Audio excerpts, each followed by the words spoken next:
Economic activity in Sub-Saharan Africa is slowing amid global headwinds hindering poverty reduction.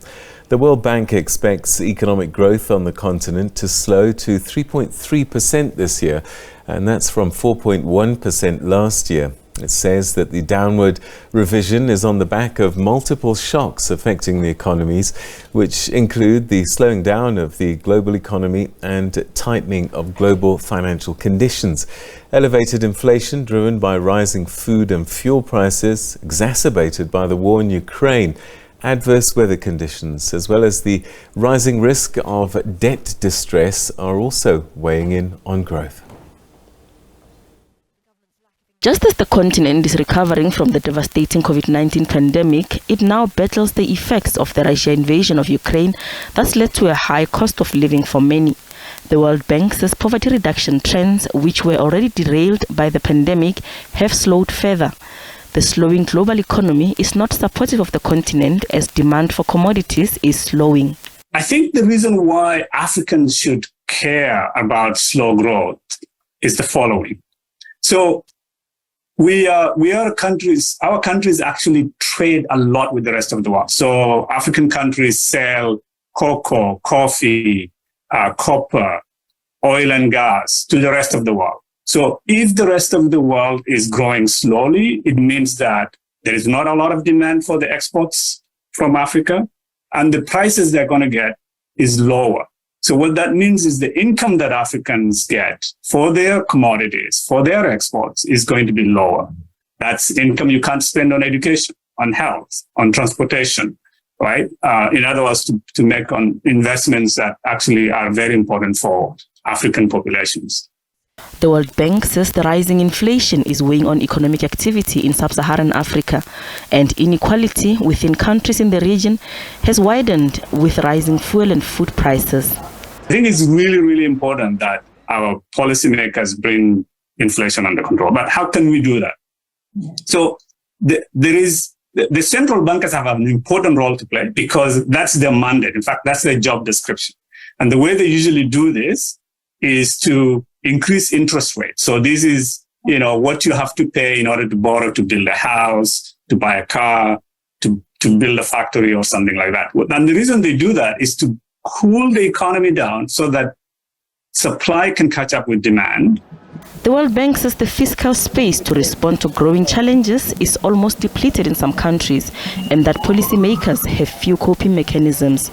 It says this is because of high levels of debt across sub-Saharan African countries, the rising borrowing costs and depleted public savings. Dodia SABC News, Johannesburg. Well, for some analysis, we're now joined by Zambian economist and one of our regular commentators, Yusuf Dodia. Thanks so much for joining us. Always good to talk to you. Reading this report, it sounds like we've done nothing wrong, but we're just going to suffer anyway. Yes, I'm afraid that's the kind of situation we find ourselves in, Peter.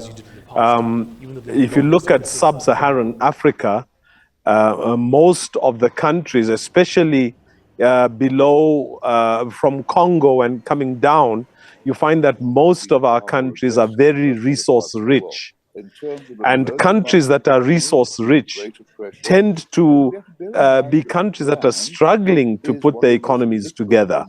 And we look at Zambia, we are going through a very difficult period with debt that is very, very difficult to clear.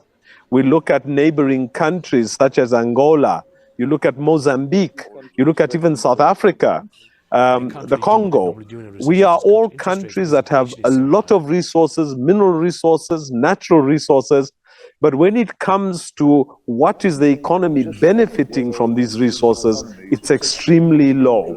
And even the mechanisms that are in place to try to resurrect our economies are not targeting sustainable development. The resources are looking at keeping the status quo, and the crumbs that come out of our economy are what the Zambian people, for example, have to use in order to try to build the domestic economy. So we really need to turn things around. The official statistics show us that our economies are running a very thin balance of trade equation, mainly around $500,000 between imports and exports. But when you look at the real figures on the ground, our economies are extremely rich, but very little is going back into recapitalizing the growth of the domestic economy, which belongs to the citizens. All right, when I started, I said that we've done nothing wrong, but that's not entirely true, is it? Because you went on to talk about resources, and we have been having conversations for decades about beneficiation, turning those resources into outputs, finished products and goods. And it seems that our countries have not moved. And I wonder why that is, because had we have moved decades ago, our conversation might be different today. As you did in the past, even though the loan has stayed the same. Absolutely. And really, I mean, when we look at the kinds of advisors we have, economic advisors, debt management advisors, these are not advisors that are looking at the best interests of our nationals. In other words, the best interests of Zambians or Angolans or Mozambicans. We have advisors that are looking at the best interests of the G7 and the G20 countries. So I look at Zambia, for example. We've just got a $1.3 billion facility from the IMF. And this money is all going towards social investment. In other words, helping the poor, helping the vulnerable, and financing governance systems.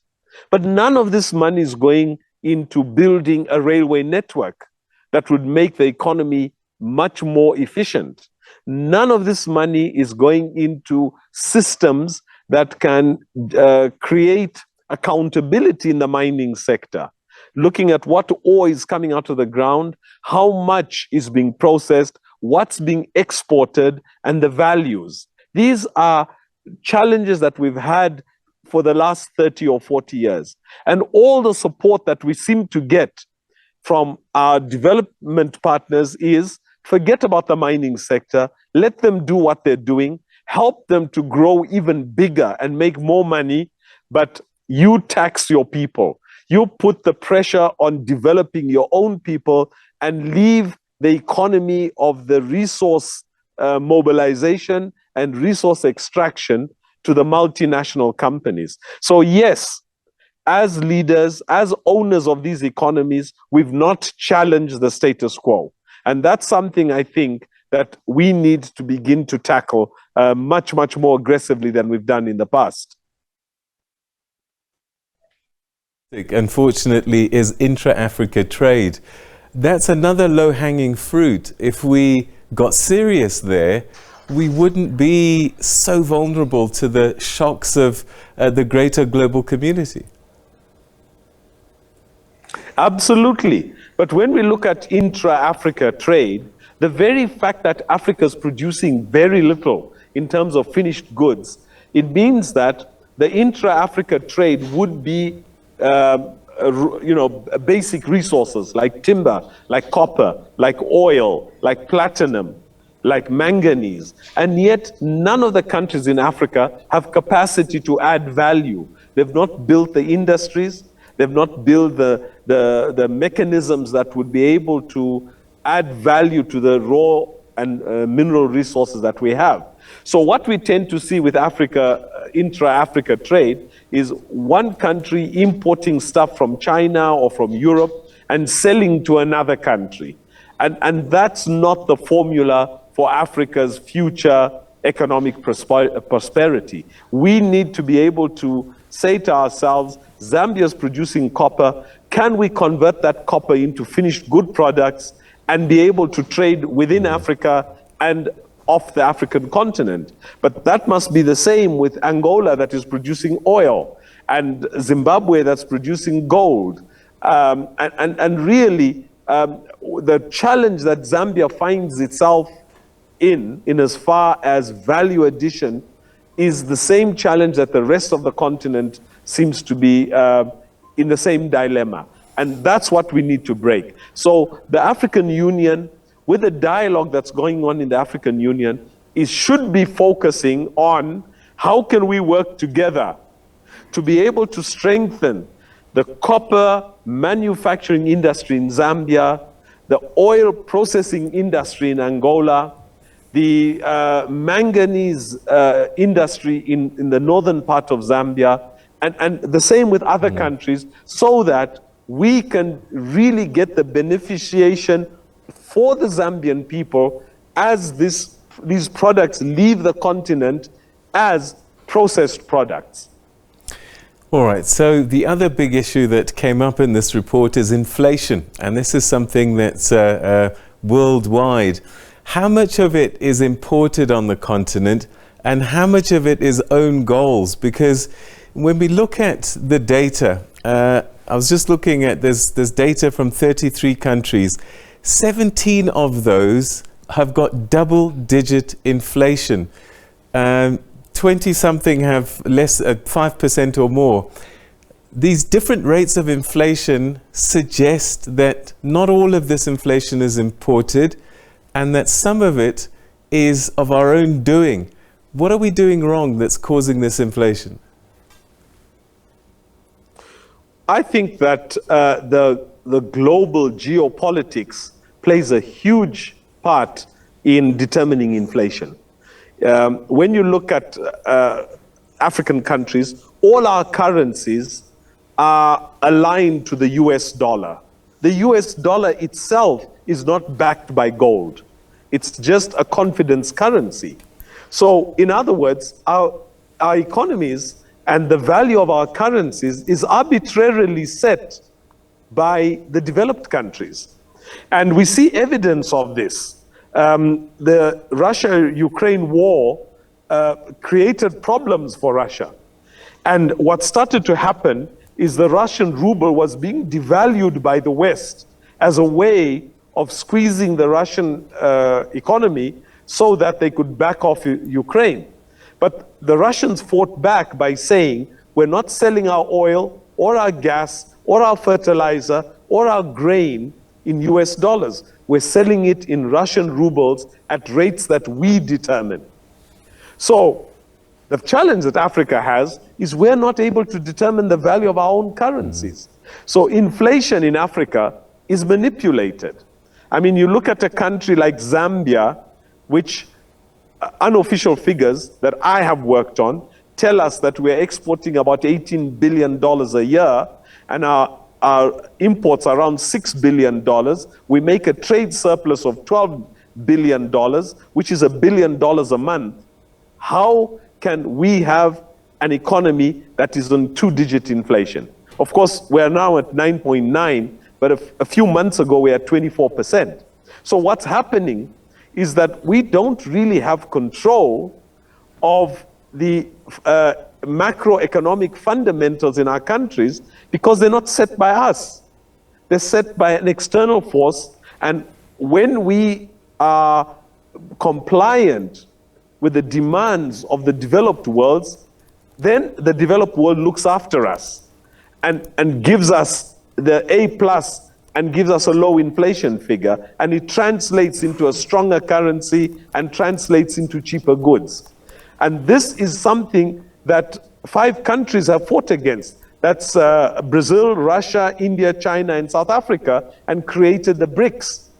Part of their agenda is to break this dominance of world currencies, dominant currencies, such as the US dollar, the British pound, the Japanese yen, and the Swiss franc, and create a more equitable way of managing economies and currency values that even the small countries that are resource rich have an opportunity to influence and not become recipients of other people's machinations in order to stay in charge, to stay in control, and to undermine the growth of developing economies. So it's complex, it's political, and it does take continental muscle in Africa to be able to take on these challenges. Yusuf, always great talking to you. I wish we could talk for longer, but time never on our side. Thank you so much, and enjoy the rest of your sitting under the Zambian sky there.